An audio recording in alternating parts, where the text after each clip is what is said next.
देवघर में ज्योतिर्लिंग से छेड़छाड़ का मामला गहराया, बढ़ता जा रहा पुरोहितों का आक्रोश। दरअसल आपको बता दें कि द्वादश ज्योतिर्लिंगों में सर्वश्रेष्ठ कामनालिंग बाबा वैद्यनाथ मंदिर के गर्भगृह में प्रबंधने से जुड़े कुछ अधिकारी कर्मियों द्वारा मरम्मत के नाम पर छेड़छाड़ का मामला गहरा गया है। पूरे मामले को लेकर जहां एक और पुरोहितों का आक्रोश बढ़ता जा रहा है, वहीं डीसी सह जिला दंडाधिकारी विशाल सागर को बाबा मंदिर प्रभारी सह अनुमंडल पदाधिकारी ने रिपोर्ट सौंप दी है। आपको बता दें कि इससे पूर्व डीसी के निर्देश पर अनुमंडल पदाधिकारी ने अपने स्तर पर जांच शुरू कर दी है। बगैर वरीय अधिकारियों की जानकारी व पुरोहितों की सहमति के कराए गए इस कार्य को लेकर पुरोहितों में आक्रोश है। जहां इस मामले को लेकर सरदार पंडा गुलाब नंद ओझा ने स्पष्ट शब्दों में कहा कि बाबा वैद्यनाथ ज्योतिर्लिंग के साथ छेड़छाड़ सनातन धर्म व परंपरा के प्रतिकूल है। उन्होंने कहा कि इस प्रकार के किसी भी कार्यों को लेकर पहले विवेचना आवश्यक है। वहीं पूरे मामले को लेकर पुरोहितों में बढ़ रहे आक्रोश को देखते हुए सोमवार को पंडा धर्मरक्षिणी सभा की आपात बैठक अपराह्न बेला में बुलाई गई। अध्यक्ष प्रो डॉक्टर सुरेश भारद्वाज, महामंत्री निर्मल झा मंटू, उपाध्यक्ष संजय मिश्रा, चंद्रशेखर खवाड़े, मंत्री अरुणानंद झा सहित अन्य की उपस्थिति में घटना को लेकर आक्रोश व्यक्त करते हुए दोषियों पर शीघ्र कार्रवाई की मांग की गई। कहा गया कि जिसके कहने पर यह कृत्य हुआ उसके विरुद्ध कड़ी कार्रवाई हो। इसको लेकर उपायुक्त को ज्ञापन सौंपने का भी निर्णय लिया गया है। संभवत मंगलवार को उपायुक्त को सभा की ओर से ज्ञापन सौंपा जा सकता है। किसी के भी घर में घुस करने लगता है गंदी हरकत, लड़के से तंग अपार्टमेंट की महिलाओं ने लगाई गुहार। दरअसल आपको बता दें कि झारखंड के धनबाद में एक अपार्टमेंट में रहने वाली महिलाओं ने एक युवक के खिलाफ शिकायत दर्ज कराई है। महिलाओं ने आरोप लगाया है कि युवक अपार्टमेंट में किसी के भी घर में घुस जाता है। घर में घुसने के बाद वह गंदी हरकतें करता है। एक महिला ने रेप के प्रयास और जान से मारने की कोशिश का भी आरोप लगाया है। जानकारी के मुताबिक नावाडी के एक अपार्टमेंट में रहने वाले पंकज कुमार नामक युवक की कृत्य से अपार्टमेंट के लोग खासकर महिलाएं काफी परेशान हैं। पंकज पर कार्रवाई की मांग को लेकर अपार्टमेंट की महिलाओं ने सोमवार को डीसी, एसएसपी और सिटी एसपी को ज्ञापन सौंपा। आला अधिकारियों से महिलाओं ने आरोपी पर कार्रवाई की मांग की। आपको बता दें कि बताया जा रहा है पंकज किसी के भी घर में घुसकर गंदी हरकत करने लगता है। विरोध करने पर वह मारपीट को उतारू हो जाता है। 11 अगस्त की सुबह उसने अपार्टमेंट में ही रहने वाली एक महिला के फ्लैट में घुसकर उनके साथ दुष्कर्म का प्रयास किया था। महिला ने एसपी को लिखित आवेदन देकर कहा कि दुष्कर्म के प्रयास के बाद उनका गला दबाकर पंकज ने उनकी हत्या की कोशिश की थी। पुत्र बचाने आया तो पुत्र की भी हत्या का प्रयास किया। पड़ोस के लोग वहां पहुंचे और उन्हें बचाया। इसके बावजूद आरोपी के खिलाफ पुलिस कोई कार्रवाई नहीं कर रही है। झारखंड के कोल्हान में इंटर के 1200 शिक्षकों की नौकरी पर संकट, यूजीसी के किस निर्देश के बाद चिंता। दरअसल आपको बता दें कि नई शिक्षा नीति के तहत +2 यानी 12वीं की पढ़ाई डिग्री कॉलेजों में नहीं की जा सकती। यूजीसी ने भी इसे लेकर डिग्री कॉलेजों को दिशा निर्देश जारी किए हैं। इसके बाद प्रदेश के उच्च व तकनीकी शिक्षा विभाग ने सभी डिग्री कॉलेजों को वर्ष 2025 से कॉलेज परिसर में इंटर की पढ़ाई बंद करने का अल्टीमेटम दिया है। इससे अब इन इंटर कॉलेज में अनुबंध पर 12वीं के बच्चों को पढ़ा रहे शिक्षकों की नौकरी पर संकट के बादल छा गए हैं। आपको बता दें कि इंटर के अनुबंध शिक्षकों को समझ नहीं आ रहा है कि अगर इन कॉलेज में इंटर की पढ़ाई बंद होती है तो उनका भविष्य क्या होगा। पूरे कोल्हान में ऐसे करीब 1200 शिक्षक हैं जो इस नियम के लागू होते ही सीधे बेरोजगार हो जाएंगे। हालांकि पिछली सरकार में उन्हें सरकारी +2 स्कूलों में समायोजित करने का आश्वासन दिया गया था, लेकिन इसे लेकर अभी तक कोई पहल नहीं हुई है। अब तक कोल्हान विश्वविद्यालय के अंगीभूत डिग्री कॉलेजों में इंटर की पढ़ाई पूर्ववत चल रही है, लेकिन 2025 में नए सत्र के साथ इंटर की कक्षाओं को बंद करने की तैयारी भी चल रही है। ऐसे में इन शिक्षकों को इंटर की पढ़ाई कॉलेज में बंद होने के साथ ही नौकरी से निकाला जाना कॉलेज की मजबूरी हो जाएगी। रांची की महिला से 1 करोड़ ठगे, बिजनेस में पैसा लगाने का झांसा देकर धोखाधड़ी। दरअसल आपको बता दें कि रांची के कोकर भट्टी रोड तिरिल निवासी एक महिला से 1 करोड़ रुपए से अधिक की ठगी कर ली गई। पीड़ित महिला का नाम प्रीति चौधरी है। उससे जालसाजों ने बिजनेस में पैसे लगाने के नाम पर पैसे की ठगी की है। इस संबंध में प्रीति चौधरी ने शराबनी दास उर्फ सुपर्णा दास के विरुद्ध सदर थाने में रविवार को प्राथमिकी दर्ज कराई। आपको बता दें कि सदर थाने में दिए आवेदन में पीड़िता ने कहा है आरोपी ने खुद को सीसीएल का सप्लायर बताकर उनसे जान पहचान बढ़ाई। इसके बाद अधिक मुनाफे का झांसा देकर जनवरी से लेकर जून के बीच उनसे 1 करोड़ से अधिक रकम की वसूली कर ली। साथ ही 2 माह के भीतर पैसे लौटाने की बात कही थी। काफी दबाव बनाने के बाद 2 चेक दिए, वे भी बाउंस कर गए। जब पीड़िता ने आरोपी को चेक बाउंस होने की जानकारी दी तो आरोपी ने पहले तो उसके साथ गाली गलौज की। इसके बाद फिर से पैसे की मांग करने पर आरोपी ने जान से मारने की धमकी दी। इसके बाद वो थाने पहुंची और आरोपी के खिलाफ मामला दर्ज कराया। इधर मामला दर्ज होने के बाद पुलिस जांच में जुट गई है। बता दें कि हाल के दिनों में पैसे बढ़ाने का झांसा देकर ठगी के मामले बढ़े हैं। दामाद को सिखाना था सबक, केंद्रीय मंत्री को भेज दिया धमकी भरा मैसेज, रांची से मिनाजुल अंसारी गिरफ्तारी। दरअसल आपको बता दें कि कुछ दिनों पहले रांची सांसद और केंद्रीय रक्षा राज्य मंत्री संजय सेठ को अज्ञात नंबर से धमकी भरा मैसेज मिला था, जिसमें 50 लाख रुपए की फिरौती मांगी गई। इस मामले में पुलिस ने अब 46 साल के एक व्यक्ति को गिरफ्तार किया है। एक वरिष्ठ पुलिस अधिकारी ने बताया कि आरोपी रांची निवासी मिनाजुल अंसारी को सोमवार सुबह गिरफ्तार कर लिया गया और उसे ट्रांजिट रिमांड पर दिल्ली लाया जा रहा है। पुलिस सूत्रों ने बताया कि अपने दामाद को सबक सिखाने के लिए अंसारी ने मैसेज भेजा था। पुलिस सूत्रों के अनुसार शुक्रवार शाम 7 बजे मंत्री को जबरन वसूली का मैसेज मिला और उन्होंने 12 खंभा रोड पुलिस स्टेशन को इसके बारे में सूचित किया, जिसके बाद SHO महावीर सिंह के नेतृत्व में जांच शुरू हुई। पुलिस ने फ़ोन नंबर को रांची से ट्रेस किया और बाद में अंसारी को गिरफ्तार कर लिया। पूछताछ के दौरान पुलिस ने कहा कि अंसारी ने स्वीकार किया कि उसके अपराध के पीछे एक पारिवारिक मैटर था।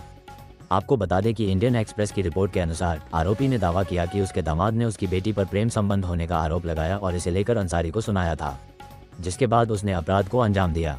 अपमानित अंसारी ने दावा किया कि वह गुस्से में था और अपनी बेटी के साथ घर से निकल गया। बाद में उसने बदला लेने का फैसला किया। पुलिस ने कहा कि आरोपी ने मंत्री को मैसेज भेजने के लिए फ़ोन और सिम कार्ड का इस्तेमाल किया, जिसे उसके दामाद ने पत्नी के लिए अपने नाम पर खरीदा था। झारखंड में डॉक्टरों की संविदा भर्ती प्रक्रिया पर रोक, हाईकोर्ट ने सोरेन सरकार से क्या पूछा। दरअसल आपको बता दें कि झारखंड हाईकोर्ट ने राज्य के मेडिकल कॉलेजों में संविदा पर डॉक्टरों की नियुक्ति के लिए शुरू की गई प्रक्रिया पर रोक लगा दी है। हाईकोर्ट ने इस मामले में राज्य सरकार और JPSC से जवाब मांगा है। Chief justice MS Ramchandra Rao और जस्टिस दीपक रोशन की अदालत ने सरकार और JPSC को यह बताने को कहा है कि जब सभी पद नियमित नियुक्ति वाले हैं तो इस पर संविदा पर नियुक्ति क्यों की जा रही है। मामले की अगली सुनवाई जनवरी में होगी। आपको बता दें कि इस संबंध में असीम शकील ने याचिका दायर की है। याचिका में कहा गया है कि झारखंड सरकार ने मेडिकल कॉलेज में डॉक्टरों के 170 रिक्त पदों पर नियुक्ति प्रक्रिया शुरू की है। इसके लिए साक्षात्कार भी शुरू कर दिया गया है। जिन पदों पर संविदा पर नियुक्ति की जा रही है वह नियमित नियुक्ति से ही भरे जा सकते हैं। इस पर संविदा पर नियुक्ति नहीं की जा सकती।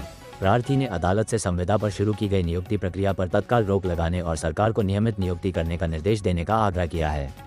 सुनवाई के बाद अदालत ने नियुक्ति प्रक्रिया पर रोक लगा दी और सरकार व JPSC को जवाब दाखिल करने के लिए कहा। झारखंड विधानसभा में बाबूलाल मरांडी 19 साल बाद भाजपा विधायकों के साथ बैठे, बगल में चंपाई सोरेन। दरअसल आपको बता दें कि झारखंड की 6ठी विधानसभा में सोमवार को अलग अलग राजनीतिक परिदृश्य दिखे। भाजपा के साथ साल 2020 से जुड़ चुके बाबूलाल मरांडी 19 सालों के लंबे अंतराल के बाद भाजपा के साथ बैठे। वहीं पहली बार भाजपा विधायकों को चंपाई सोरेन का साथ मिला। आपको बता दें कि 5वीं विधानसभा में झाविमो से जीतकर बाबूलाल विधानसभा पहुंचे थे, लेकिन सदन में भाजपा विधायक के तौर पर स्वीकृति नहीं मिल पाने से वह भाजपा विधायकों के साथ सदन में नहीं बैठ पाते थे। साल 2005 तक पहली विधानसभा के कार्यकाल में वे भाजपा के सदस्य थे। 6ठी विधानसभा में बाबूलाल व चंपाई सोरेन अगल बगल बैठेंगे। JLKM के विधायक जयराम महतो नंगे पांव पहुंचे। कहा कि झारखंड की जनता ने बड़ी जिम्मेवारी सौंपी है। जिन अपेक्षाओं के साथ विधानसभा भेजा है उन विषयों को सदन के पटल हमेशा रखूंगा।